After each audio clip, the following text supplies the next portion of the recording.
C'est Annette Lévy-Villard qui nous adresse son billet d'humeur. Bonjour Annette. Bonjour Rudy. Un billet d'humeur donc ukrainien aujourd'hui. Et oui, écoutez, j'aurais bien voulu parler en riant des élections et des débats comiques à la télé, mais comme moi, les gens ne regardent plus. L'audience chute, disent les responsables des chaînes. Le public ne veut voir que de l'Ukraine.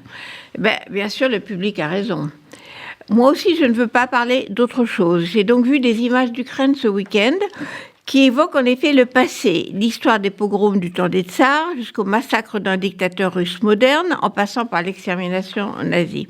Ce sont des images filmées par les caméras de surveillance d'un immeuble, encore debout, de la ville martyrisée de Mariupol, où 350 000 habitants tentent de survivre sans eau, sans électricité, sans nourriture, enfermés, piégés dans cette ville.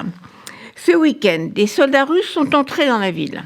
On les voit entrer dans un immeuble, on voit leur visage hilar et quelque peu cynique, en gros plan de le hall d'entrée, filmé par les caméras de surveillance. Devant eux, les portes sont fermées. Alors, à coups de crosse, ils défoncent les portes, les unes après les autres. Ils sortent les habitants de leur appartement.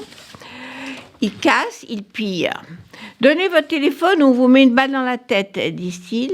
Et ils poussent les familles dans les caves, où elles vont être enfermées sans pouvoir communiquer avec leurs proches.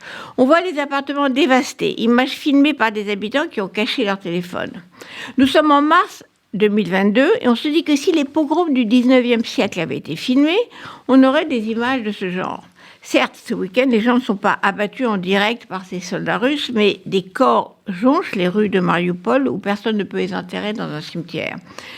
Tués dans les bombardements ou les tirs de l'artillerie lourde.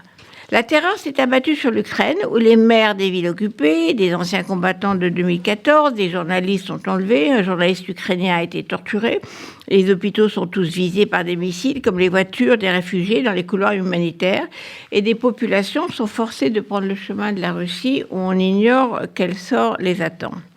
Dans cet immeuble de Mariupol, l'un des habitants qui s'est échappé raconte que l'officier russe à la tête de ses soldats a dit aux gens terrorisés « On vient vous libérer des nazis ». Comme Poutine, qui continue de parler de chasser des nazis qui n'existent pas, et maintenant parle de purification quand Hitler parlait d'éliminer la vermine, ou les Hutus génocidaires au Rwanda de tuer des cafards. Le langage du génocide, donc. Pendant que l'armée de Poutine frappe depuis l'air, la terre, la mer, avec des bombes, des missiles, des obus et peut-être des armes chimiques si la Russie ne parvient pas à vaincre la résistance des Ukrainiens. Une gigantesque machine de mort qu'on voit, pour la première fois dans l'histoire, agir en direct. Sous nos yeux d'occidentaux du XXIe siècle, toujours impuissants devant l'horreur.